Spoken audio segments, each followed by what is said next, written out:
because Jamal Murray during the course of that game looked like threw a heating pack from his seat onto the court, didn't hit anybody, nobody got hurt, but nonetheless, that kind of action, it does not go without repercussion. 2-5, you played professional sports for a mighty long time at the highest of levels. You think Jamal Murray should be suspended? No. Right, and during the games, things happen. It gets heated, you're losing, you're the favorite, and you're upset. I mean, I've seen guys throw towels. I've seen all that type of things. He should get a fine, right? That's probably right. Get a fine. Don't do it again. We in the playoffs. We don't want to suspend the kid. We want to miss games in the playoffs. They're already down 0-2, and it's the Nuggets, the favorite. So, no, I don't want to make this thing about the refs or about Jamal being upset about the way he's playing or where they're losing the game. Now, if something happened and they threw that out there, the heat pad, and somebody slipped on and hurt their ankle and they're hurt like that, okay, let's take it that way. But nothing happened. Let's not be so soft. Oh. Nothing happened, please. And I'm trying to say that, so I'm trying to put that in your mind. Let's not be soft about this, all right? Get a little fun. Let's keep it moving. We've heard the perspective of the former pro athlete. Let's hear from the journalist. Slick Rick, you've covered the game for a mighty long time. I assume you will have a vastly different perspective. He's tough. So I know he's going to say something because he's tough. Why are you putting me in that position? Because now it's the journalist. He wants to take advantage. He wants to put the athlete in a bad spot. Yes, he should be suspended. We can't be throwing things on the floor. By the way, he threw a towel. It wasn't the first thing he threw. Threw a towel, it didn't get there. Then he throws the hot water pack. And yeah, no, like, do I want to see anything happen to him? No. But did anything happen? No. But he took the risk of something happening. And things are heated. Pun intended? He could have, not intended in this case. Look, I don't want to see him suspended for game 3 Thanks. because of the competitive effect that it has on the series. But Jamal Murray lost his composure. Mm-hmm. We can't just be throwing things because we're 3 for 18 and we're the defending champions and we're getting it handed to us and he can't get his shot off against anybody. That's not rationale for now I'm going to act out. And what I wish had happened was that the refs had seen it, knew who did it, and threw him out of that game because he wasn't going to do anything for him in that game anyway. And then the penalty would have been served, and we wouldn't have to go to this. Joy, now we got to go somewhere, though. So what should the penalty be? Should he be suspended? No, he should not be suspended. Nothing happened. It didn't even really get to the court. It got to the. I can't believe this. It got close to the court. Suspended? Like he didn't throw it. He didn't throw it in someone's face. If he threw it and it hit someone, or he threw it on the actual court, like he threw it at the court. We're being a little hyperbolic here, right? Like it went onto the court. It was on the hardwood. Yes. Yeah, yes. like it slid all the way. It slid all the way to the court. All the way onto the free throw line. Okay. All right. Well, nothing happened. So, I think he deserves a very healthy fine, a teach you a lesson fine. Okay. If I'm driving recklessly, right, but I don't actually cause an accident. Yeah. All right. Am I capable of getting a ticket? Sure. And I hate to go to this. They give people warnings all the time. Let's say I've had a few. And I actually don't. Okay, had a few. We're getting a little crazy here. He threw a towel. He didn't throw a hard bottle. He didn't throw acid. He threw a towel on the court. But I guess I understand the principle of it. Yes, he lost his composure, and I absolutely think he should be fined. I think it should be a healthy fine as to discourage him not to do it again. But we're getting a little crazy. I guess my question though, Slick, to let's dull it down a bit while still trying to make the same point. Do we punish based on outcome or do we punish based on action? Right. Because the outcome, nothing bad happened, right? Oh, but nothing bad happened. But the action was still something bad could have happened. So I'm not one to punish based on outcome. I'm one to punish based on action. I don't think he should be suspended. But it's tough because when I hear what y'all are saying, I don't know if any suspension, Joy, to athletes making $200 million, at least what we've seen and what we've heard from different athletes. I don't know if that fine. A suspension. Fine, yes. Excuse me, to athletes making $200+ million. I don't know if there's a fine. $100,000 fine is not enough. Deterrent. To me, no, only because I remember when Draymond Green got fined, his $100,000. Draymond is like an outlier, right? Draymond did eventually get to a point where we started getting suspended for things. Mm-hmm. This is Jamal Murray's character, or was he out of character? I think out of character. Okay, so he's out of character. He threw a towel. that one that didn't get on the court. The other one got on the court. Nothing happens. Give him a healthy fine. Give him a $250,000 fine. I don't know. Give him a healthy fine so he doesn't do this again. This is not the story of the night. Like, the reason why he threw the towel is because of how badly they are playing and how specifically badly he was playing. I just, and to be clear, to Slick's point, the refs did nothing about this. The refs didn't have any control of this game to begin with. You got Mike Malone in the middle of the court, sitting in a ref's face and doesn't even get a technical. Like, this is completely unserious. It's an unserious game from start to finish as far as the referees go. So now, in hindsight, now we want to suspend a player. There's the video where it's out on the court. Okay, nothing happens. There's drinks that get spilled on the court. Like, I'm not saying that we shouldn't protect players and this is the right behavior. I'm just saying everyone just take a big deep breath, and maybe the refs should be responsible for the tone of the game at some point also. Because if Mike Malone is running out into the middle of the court screaming and flipping out, and you do nothing about it, what do you expect me to say now that Murray is acting this way? That he's supposed to get suspended? Like, it's just not serious. To me, that's the strongest point. Because you can't retroactively try to adjudicate a game differently than it was being adjudicated in the moment. That game, everything was fine. I mean, Mike Malone literally should have got ejected. He's sitting there nose to nose, cussing the ref out. Not even a T. Nothing. So two wrongs do make a right. No, but you can't retroactively try to judge based upon what was going down. For the tone of the game, like isn't that their responsibility? I'm not judging on the tone of the game. I'm judging on the fact that he threw something on the court, and if a fan did that, it could be a paper airplane. But you have the reason they will kick that fan out of the building. To me, the reason you have to judge is because rules like this are subjective. They're not objective. There is not an objective rule that says technical fouls aren't objective as it pertains to the ref and cussing and yelling and different things. So this is subjective.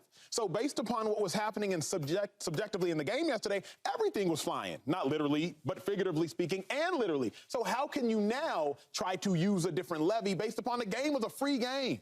But we're not saying that Mike Malone shouldn't have gotten a technical. We're not saying that there shouldn't have been penalties for the behavior of the Denver Nuggets. What we're saying is there weren't penalties for the Denver Nuggets. And so as a result of nobody being penalized, well, then we can't retroactively go back and look and say the referees missed what Jamal Murray did, which to me is still different. It's subjective when a guy, and we've seen it all the time. We see it with Draymond. Like, Draymond will yell at a referee, and we're thinking, why isn't he getting teed up? Right? Because we don't know exactly what is being said and how it's being said. And the same would apply when it comes to Mike Malone and his interaction with Mark Davis. But we know exactly what Jamal Murray did. He threw a hot water pack that ended up sliding onto the court. I don't think it was intentional. Of course. But we're not going to judge intent. Threw a hot water pack onto the floor while action was going on. So if you don't penalize this to the point that guys don't do it again, then what are the chances? What are the chances that the next time, you know what? I'm upset. I don't like the way the game's going. We're down by 30. You know what? I'll take $100 grand and throw something out on the floor. I just feel like I'm sitting on the desk with a whole bunch of cops. Like, I'm like, it's a basketball game, man. Like, God. It's like somebody jaywalking. You want to call the cops for that? You just call the cops for everything. Yep, guys in the red shirt, jaywalking. Like, it's a basketball game. He got mad, threw stuff on the court. When was the last time you saw somebody throw something on the court? It's crazy. Like, this isn't jaywalking. It's like when Draymond Green, right? Y'all spoke about your different opinions. I respected it, right? Because Draymond got carried away. This right here, I mean, did anything happen, Slick? But all of that makes more sense. We see players and coaches get into referees' faces all the time. Okay. Like, that happens all the time. How often do you see somebody throwing something on the court? He wasn't in his face. He walked into the middle of the court and almost that was an outlier in itself. I guess what I'm saying is, if that's going to be the tone of the game, then I'm not terribly surprised that Jamal did this not once but twice. But also, set the tone of the game as the referees. Like, what is the point of them being there? Have some responsibility for what's going on. This should have not even been a situation. Is what? Well, let's get to the game, because that was the most important storyline of it all. I'm thinking referees. I'm thankful that y'all just start just throwing people out the game and giving them technicals, thank you. We want to watch the playoffs. We want to take the refs out of it. Yep. We want the players to play. So I don't want y'all to keep thinking. By something, you know what? You should have had control over the game. Okay, called the game let's better. talk about the game, family, that the refs called. However, they did call. Ultimately, the call was that the T-Wolves won again in convincing fashion. Shady, the Nuggets are down 2-0. The Nuggets had home court advantage. You told me 2 weeks ago the series does not start until the away team wins 1. Well, the away team has now won 2, so this series has long begun. Is it time for the Nuggets to panic? No, they should panic, right? Not the first game, but really this game. And not only are you losing, you getting handled, right? When you look at the Timberwolves right now, they're just a better team, right? I looked at the matchups. You automatically say, okay, they got Denver is the better team. They've been playing together longer. The chemistry, right? Good coaching. And then you look at Jokic, he's the best player in the league. But he hasn't been the best player on the court. True. Right? And if you watch the way that the Timberwolves is playing, they playing, before we talk about any offense, let's go straight defense. Talk about it. They match up so well. We always talk about, they got these 7-footers. Cool. Well, one of them didn't play, right? And shout out to him for Rudy had his son, daughter, right? That's all good. So give him a shout out. But as a defense, they switching on everything. Jaden, what's his name? Hold on, let me get his McDaniels. Oh my God, he should be MVP. Jaden McDaniels has been locking up, right? Yep. Not this, only this series, last series. Yep. You had to go against Kevin Durant, and it's funny when Ant-Man talked about having him on the team, right? And he said, well, they got KD, well, we got McDaniels. What's up? And everybody kind of laughed about it. Yeah. But when you watch him play, he's playing straight defense. Yeah. Then you look at Ant-Man. They switch on everything. They can guard. Then you go down to Jokic. The game plan they have for these boys, they playing good defense, and they running up and down the court. They look faster. They look more explosive, and they look tougher. I haven't seen many teams look more tougher than the Nuggets. Yeah. Right? And I'm not even talking about physically, mentally. They taking Jamal Murray out the game. I seen him struggle last series against the Lakers. I was like, well, maybe it was a good game plan by Ham, right, and the Lakers, whatever. And, and late in the game, he turned it on. Well, when you watch him against the Wolves, it ain't that.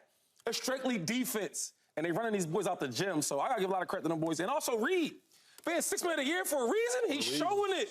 Yeah. So I agree. And then the last point, oh my God, I cannot forget the baby MJ, right? This is the funny thing is like when you look at like an offensive team, right? I love what they're doing in Minnesota, right? Because it was going through Karl Anthony Towns for a long time. Yeah.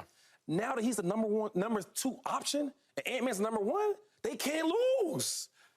Man, bro, I ain't gonna lie to you, dog. What can he do? He's shooting threes. He going to post. Real quick, Kobe Bryant, and they were, Phil Jackson was comparing Kobe Bryant to Michael Jordan. Because I'm just going off now. I'm just thinking because I was watching the game. I'm so excited. Real quick. And he was saying, like, what makes Jordan so much better, right? And he didn't go to, like, the attributes. But he said, physique-wise, built-wise, he said, Michael was so much stronger, right? So KCP's a really good defender. But when you watch the game, Ant-Man is so strong and big, he's getting his way with him. Yeah. Then when you switch it, they try to put Aaron Gordon on him. Too slow. He's too slow. Yep.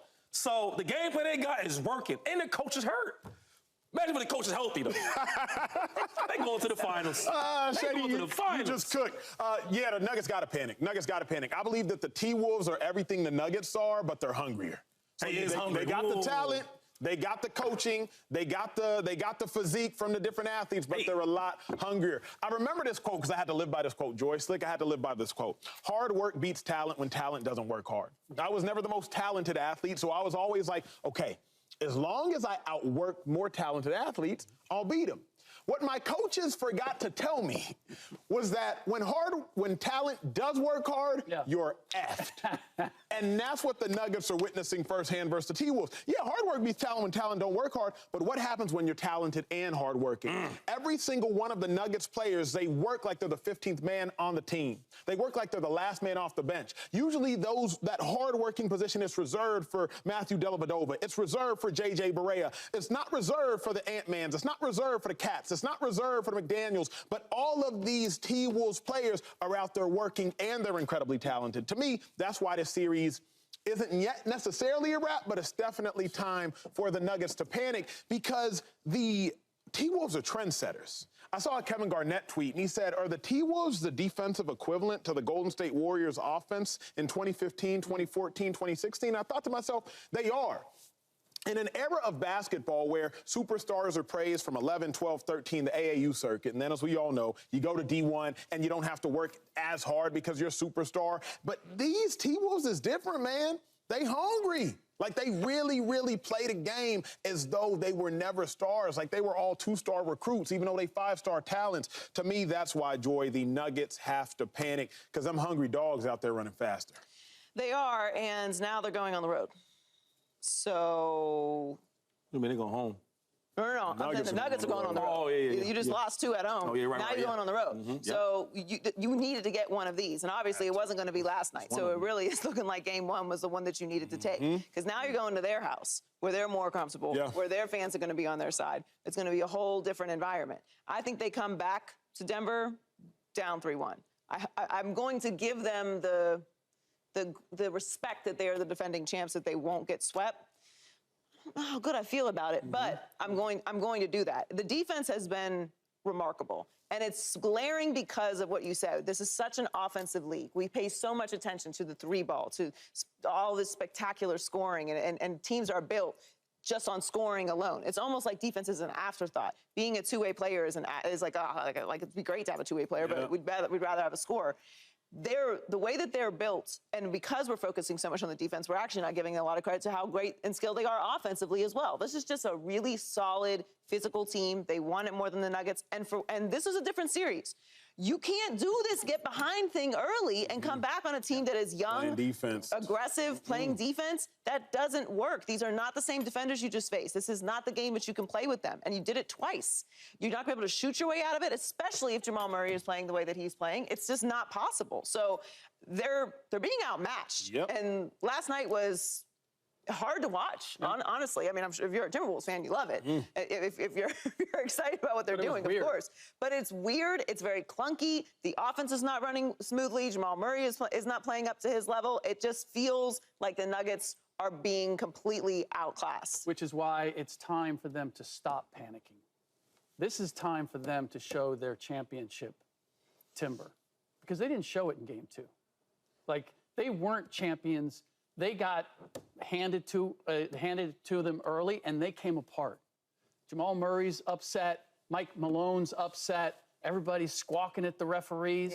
Like, championship teams don't react that way to difficult situations. They need to lock up and say, yeah, you know what? We're going on the road. We're down 2-0. Let us show how and why we are the defending champions. And let's maintain our composure and go in there and not expect that that we're going to get a good whistle or a fair whistle, and it's not going to matter. The thing that has bothered me, and I gave them an out in the Lakers series, because I thought, man, they're not playing anything like the Nuggets of last year. And I thought, you know what? It's boredom. They've beaten this team umpteen times in a row. They're like, you know what? We don't have to play hard the first 3 quarters. Oh, we need to play like hard for a half a quarter, and we can win. And they win the first 3 games of the series doing exactly that. Subscribe here to get the latest from Speak, and go watch a few segments from our other shows on FS1.